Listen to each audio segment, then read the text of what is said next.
बातमीपत्रात आता पाहूयात गल्लीपासून ते दिल्लीपर्यंतचा धावता आढावा। वंचित बहुजन आघाडीचे राष्ट्रीय अध्यक्ष प्रकाश आंबेडकर यांची बीड येथील छत्रपती संभाजी महाराज क्रीडा संकुल इथं लढा वंचितांच्या सत्तेचा ही सभा पार पडली। यावेळी बोलताना त्यांनी मराठा आरक्षणावरून सरकारवर हल्लाबोल चढवलाय।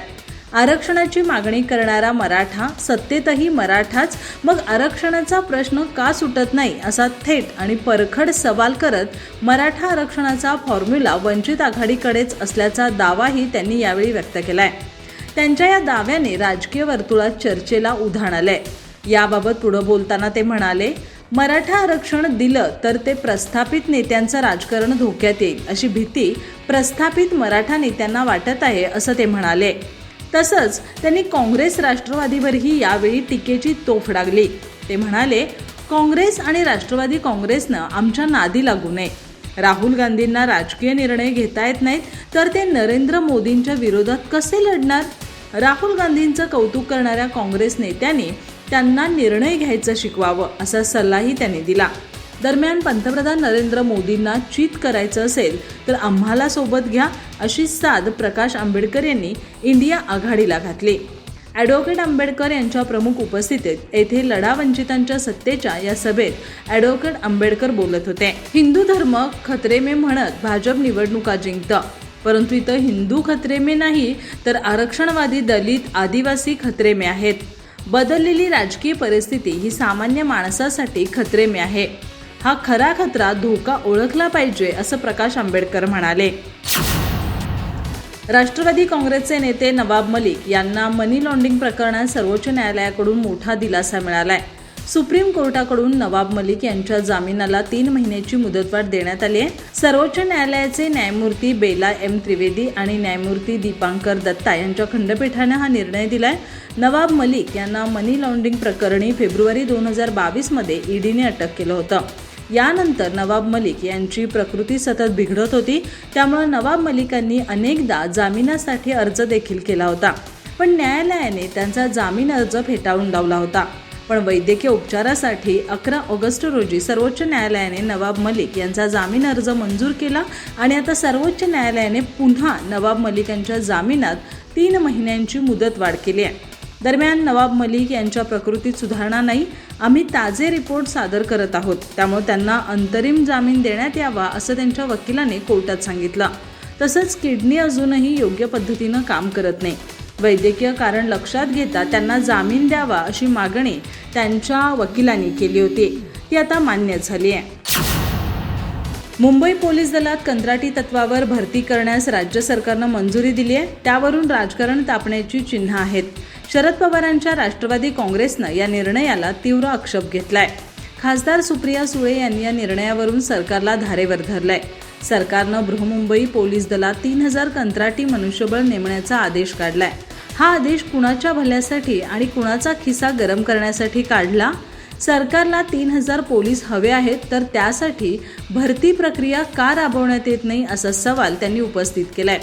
कंत्राटी पोलीस भरतीच्या शासन निर्णयाची फोटो प्रत खासदार सुप्रिया सुळे यांनी सोशल मीडियावर पोस्ट केली आहे।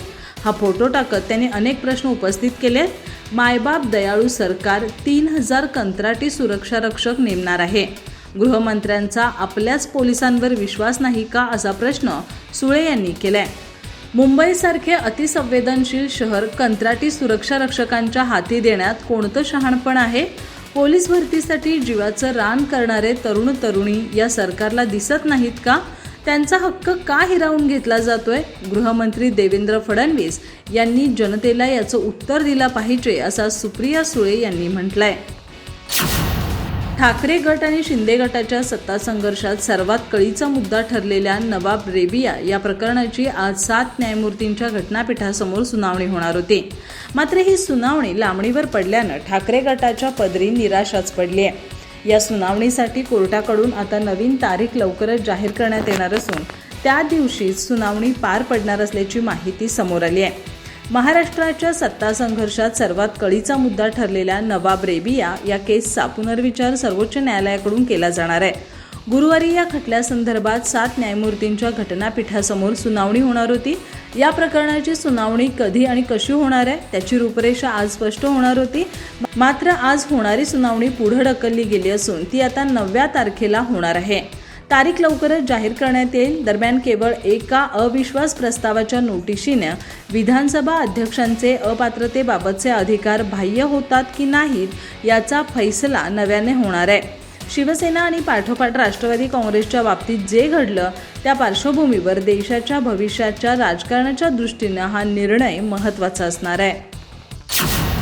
शिवाजी पार्कवर दसरा मेळाव्यासाठी शिवसेना शिंदे गट आणि शिवसेना ठाकरे गटाकडून अर्ज करण्यात आले होते. दोन्ही गटांनी 1.5 महिन्यापूर्वीच महापालिकेकडे परवानगीसाठी अर्ज केला होता, पण अद्याप कुठल्याही गटाला परवानगी देण्यात आली नव्हती. मात्र आता ठाकरे गटाला मुंबई महापालिकेकडून शिवाजी पार्कवर दसरा मेळाव्याची परवानगी देण्यात आली असल्याची माहिती समोर आली आहे. त्यामुळे यंदाही शिवाजी पार्कवर दसऱ्याच्या मुहूर्तावर ठाकरेंचाच आवाज घुमणार असल्याचं स्पष्ट झालंय. शिवाजी पार्क अर्थात शिवतीर्थावर कुणाचा दसरा मेळावा हा वाद अखेर मिटलाय. कारण उद्धव ठाकरे यांच्या शिवसेनेला शिवतीर्थावर दसरा मेळावा घेण्यासाठी परवानगी मिळाली आहे. मुंबई महापालिकेनं ठाकरे गटाला ही परवानगी दिली आहे. त्यानुसार ठाकरे गटाचा दसरा मेळावा 24 ऑक्टोबरला शिवतीर्थावर होणार आहे. याआधी मुख्यमंत्री एकनाथ शिंदे यांनी त्यांचा दसरा मेळावा शिवाजी पार्कऐवजी दुसरीकडे घेण्याचे संकेत दिले होते. त्यानुसार शिंदे गटाने शिवतीर्थावर दसरा मेळावा घेण्यासाठी महापालिकेकडे केलेला अर्ज मागे घेतला होता. अखेर आज महापालिकेनं शिवसेना ठाकरे गटाला परवानगी दिली.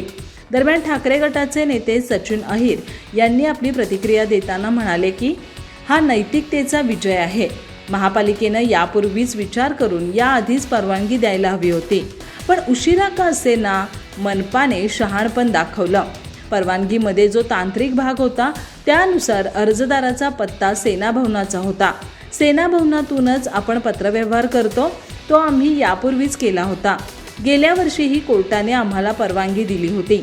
उच्च न्यायालयाच्या निर्देशाप्रमाणे शिस्तप्रिय शिवसेनेचा भव्य दसरा मेळावा होईल असं सचिन अहिर म्हणाले. दरम्यान दुसरीकडे मंत्री दीपक केसरकर म्हणाले की शिंदे गटाचा दसरा मेळावा दक्षिण मुंबईतील क्रॉस आणि ओव्हल मैदानावर होणार आहे.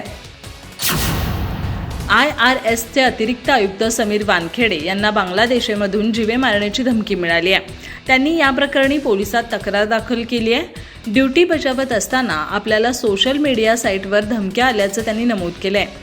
या प्रकरणाबद्दल मुंबई पोलीस आयुक्तांना कळवण्यात आलं होतं. त्यांनी तपासासाठी हे प्रकरण गोरेगाव पोलिसांकडे सुपूर्द केलं. समीर वानखेडे हे सध्या चेन्नई इथं ड्युटीवर आहेत. आर्यन खान आणि त्यांचे वडील शाहरुख खान यांच्या केसमध्ये असलेल्या सहभागाबद्दल सांगत अज्ञात व्यक्तीने आपल्याला जीवे मारण्याची धमकी दिली असं वानखेडे यांनी नमूद केलं. मुस्लिम नागरिक आणि त्यांच्या भावना दुखावल्याचा आरोप करत जीवे मारण्यात येईल असा दावाही त्या मेसेजमध्ये करण्यात आलाय. समीर वानखेडे हे सध्या चेन्नई इथं ड्युटीवर असून हा मेसेज बांगलादेशमधील राजाशाही या शहरातून आल्याचा खुलासा त्यांनी केला. दरम्यान धमकीचा हा मेसेज मिळाल्यानंतर मी तातडीने मुंबई पोलीस आयुक्तांना ईमेल पाठवला. आम्ही तो नंबर ट्रेस करण्याचा प्रयत्न केला असला तो बांगलादेशमधून आल्याची माहिती समोर आली. तेथील कट्टरपंथीयांकडून तो आल्याचं स्पष्ट झालं. त्यांनी भाजप आणि देशाबद्दलही टिप्पणी केली असं वानखेडे यांनी नमूद केलं. सध्या मी चेन्नई ड्युटीवर असल्यानं या प्रकरणी मी पोलिसांकडे लेखी तक्रार केली आहे असंही वानखेडे यांनी सांगितलं. भाजप नेते आणि आमदार नितेश राणे यांनी शिवसेना ठाकरे गट प्रमुख उद्धव ठाकरेंवर अत्यंत गंभीर आणि खळबळजनक आरोप केलेत. त्यांनी भाजपचे ज्येष्ठ नेते आणि केंद्रीय मंत्री नारायण राणे यांना 2 वेळा जीवे मारण्याचा प्रयत्न केला होता असे नितेश राणे म्हणाले. इतकंच नाही तर उद्धव ठाकरेंची CBI चौकशी करण्याची मागणी त्यांनी केली आहे. यामुळे आता राजकीय वर्तुळात खळबळ उडाली आहे. भाजप नेते आणि आमदार नितेश राणे यांनी आज दुपारी पत्रकार परिषद घेत हा खळबळजनक आरोप केलाय. नितेश राणे म्हणाले, आमचे नेते आणि केंद्रीय मंत्री नारायण राणेंना मारण्याचा कट कसा रचण्यात आला, कुठल्या गँगला सांगितलं गेलं, कुठलं औषध पाजून, कुठलं इंजेक्शन मारून कसा घातपात करावा असा उद्धव ठाकरेंचा प्रयत्न होता. याची उदाहरणं आमच्याकडे आहेत, तशी माहिती देणारी माणसं आहेत असा खळबळजनक आरोप त्यांनी केलाय. तसंच राणेसाहेबांना मारण्याचा प्रयत्न केला गेला, तसंच मुख्यमंत्री एकनाथ शिंदे यांच्यासोबत झालेला आहे. त्यांना ठार करण्याची योजना होतीच. आता कधीतरी या सगळ्याची CBI चौकशी व्हावी, उद्धव ठाकरेंची पूर्ण चौकशी केली जावी. कोणत्या कोणत्या गटात ठाकरेंचा सहभाग आहे याचा तपास केला जावा अशी मागणीही राणे यांनी केली आहे। यावर ठाकरे गट आक्रमक होऊन नवा राजकीय वाद पेटण्याची शक्यता आहे।